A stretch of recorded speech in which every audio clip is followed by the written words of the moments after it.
Sumainyo ang Panginoon. At sumaiyo rin. Ang mabuting balita ng Panginoon ayon kay San Mateo. Papuri sa iyo, Panginoon. Noong panahong iyon, sinabi ni Jesus sa kanyang mga alagad, "Sinasabi ko sa inyo, kung ang pagsunod ninyo sa kalooban ng Diyos ay tulad lamang ng pagsunod ng mga iskriba at mga pariseyo, hindi kayo makapapasok sa kaharian ng Diyos. Narinig ninyo na noong unay iniutos sa mga tao, huwag kang papatay. Ang sino mang makamatay ay mananagot sa hukuman. Ngunit ngayon sinasabi ko sa inyo, ang mapuot sa kanyang kapatid ay mananagot sa hukuman. Ang humamak sa kanyang kapatid ay mananagot sa Sanhedrin. At sino mang magsabi sa kanyang kapatid, ulol ka, ay mapapasaapoy ng impyerno. Kaya't kung naghahandog ka sa Diyos at maalala mo na may sama ng loob sa iyo ang kapatid mo, iwan mo muna ang iyong handog sa harap ng dambana at makipagkasundo ka sa kanya. Saka ka magbalik at maghandog sa Diyos. Kung may magsakda laban sa iyo sa hukuman, makipag-ayos ka sa kanya habang may panahon, bago kanya iharap sa hukom. At kung hindi, ibibigay kanya sa hukom na magbibigay naman sa iyo ng tanod, at ikaw ay mabibilanggo. Sinasabi ko sa iyo, hindi ka makalalabas doon hanggat hindi mo nababayaran ang kahuli-hulihang kusing. Ang mabuting balita ng Panginoon. Pinupuri ka namin, Panginoong Jesucristo. Umupo ang lahat. Isang mapagpalang umaga po sa inyong lahat. Ngayon po ay Biyernes sa unang linggo ng 40 araw na paghahanda at kung tutuusin, huling Biyernes para sa buwan ng Pebrero. At sa ating pong pagpapatuloy, kung saan, gaya ng nababanggit ko po, ay nakasentro sa pagbabalik loob, yung panawagan sa mga panahong ito, pagbabalik loob na makapagsisi, makahingi ng tawad sa ating pong mga kasalanan. Pero dito po sa ating narinig na pahayag na ating Panginoon mula kay San Mateo ay sinasabi nga po dito na huwag tayong tumulad sa mga iskriba at mga pariseyo na naiiwan lang sa mga ritual, sa mga panlabas na mga gawain o panlabas na pagsunod sa mga ritual na kanila pong nakasanayan na. Maari, pwede sa panahon natin ngayon, itong pagsisimba natin. So hindi sapat yung nagsisimba lang tayo at sinasabi natin, araw-araw naman akong nagsisimba. Okay, wala nang problema doon. Pero yung tanong, eto nga. Ang sabi ni Jesus, kung maalala mo na may sama ng loob sa iyo ang kapatid mo. Pag sinabing kapatid, hindi lang yung kapatid. Yung kadugo, ito yung mga tao sa paligid natin, yung kapwa natin. Ulitin ko po, kung maalala mo na may sama ng loob sa iyo ang kapatid mo, iwan mo ang iyong handog sa harap ng dambana, makipagkasundo ka sa kanya.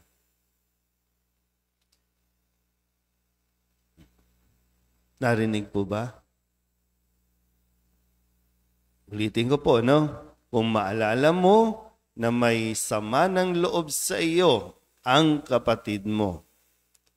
Kapatid, magulang, kaibigan, kapitbahay, kung sino man na nakikilala mo. So, ang sabi ni Jesus, makipagkasundo ka sa kanya. Bago pa mahuli ang lahat, bago pa tayo humarap sa hukom, At sino ang hukom? Sino ang hatol? Ang Diyos. Kaya nga isang grasya, no? Sabi ko po, nito mga nakalipas, isang grasya na ihingin natin ay yung magkaroon tayo ng lakas ng loob, harapin yung mga taong nakagawa sa iyo ng hindi maganda. Pero ngayon, yung bahagi na hindi lang yung nakagawa sa iyo, no, ang lalapitan o ang lalapit, kundi kung ikaw mismo na gumawa, no, ay lalapit doon sa tao. Sa mga kwento natin, no, kwento ng buhay, minsan yung mga sama ng loob natin na nakabaon, na minsan talagang lilitaw at lalabas, yung mga sama ng loob na sinopress, yung mga samaan ng loob na para bang akala mo lang pinagwalang bahala mo, yung kala mo kinalimutan mo, hindi mo naman talaga kinalimutan. So, kailangan tayong magkaroon, no, parang sinasabi ito, magkaroon tayo ng initiative, magkusa. Kung alam natin, no, kaya nga, habang may panahon, mag-reconcile. Bago mahuli ang lahat. Sa unang pagbasa, tingnan natin, saan ba tayo papunta? Pagdating ng pinakahuling bahagi ng buhay natin. Tayo ba yung mabuti na nagiging masama dahil lamang doon sa hindi natin pakikipag-ayos, pakikipagkasundo? O tayo yung masama na ngayon ay nare-realize natin na nagkamali tayo at gusto natin na ayusin. Gusto natin bumawi, gusto natin humingi ng tawad, kasi pinagsisihan na natin. So nasaan tayo doon? Masama na nagiging mabuti o yung mabuti na nagiging masama dahil lang sa sama ng loob? Dahil sa mga alitan o galit. Isang medyo mahirap, no, na gawain, kaya nga kailangan natin ng grasya ng Diyos.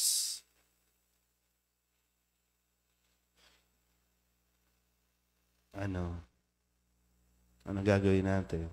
Tumatanda na tayo karamihan dito. Dadalawa na lang ang bata dito. Pero tayong mga tumatanda na, baka itinatago mo lang yung sama ng loob. O kaya naman, hindi ko alam, no? Yung bang, nahihiya ba tayo? O gusto lang natin mamuhay na sa pride? Kaya kahit alam mong nakagawa ka ng mali, hayaan mo na yan. Pero hindi talaga mahayaan. Kasi nandyan, dala-dala mo, dinadala mo ng napakatagal na panahon. Magpasa hanggang ngayon, dala-dala mo yan. Pero sana po, no, gaya ng sinabi dito, kasi minsan, wala lang, no? Dahil nga hindi tayo matinong mag-isip noon, hindi natin naisip na nakasakit tayo, hindi natin naisip na nakaagrabyado tayo, pero yun nga sabi, kung malaman mo, no, kung malaman mo na may sama ng loob sa iyo, ikaw na mismo, para nang sa ganon, mapalaya mo ang iyong sarili, mapalaya nyo, at baka sakali, mapanumbalik, no, yung dating samahan. Pero nasa sayo kung hanggang kailan mo bibit-bitin, nasa sayo kung hanggang kailan mo yan dadalhin. Pero wag naman sana, no, kasi marami po nagdala na ng ganyan sa hukay. Kaya yung mga buhay hindi matahimik. Isa sabi na kahit mga kaluluwa hindi matahimik eh. Kasi malinaw naman na kapag hindi natin nagawa ito, pagbabayaran natin. Hindi tayo makakalabas hanggat hindi nababayaran ang kahuli-hulihang kusing. So parang sa pananampalataya natin, kasi hindi ka naman masamang tao, no? Sinikap mo naman magpakabuti pero hindi mo lang naayos yung relasyon ninyo, hindi ka nakahingi ng tawad, hindi ka nakapagpatawad. ang sitwasyon na ito, no, para bang sinasabi, yung pananampalataya natin na pagbabayaran natin pa rin doon sa purgatorio hanggang ma-purify tayo. So, gaano katagal? Kaya ngayon, habang nandito pa, buhay pa tayo, pagsumikapan natin na ayusin, makipagkasundo habang may panahon pa. Amen?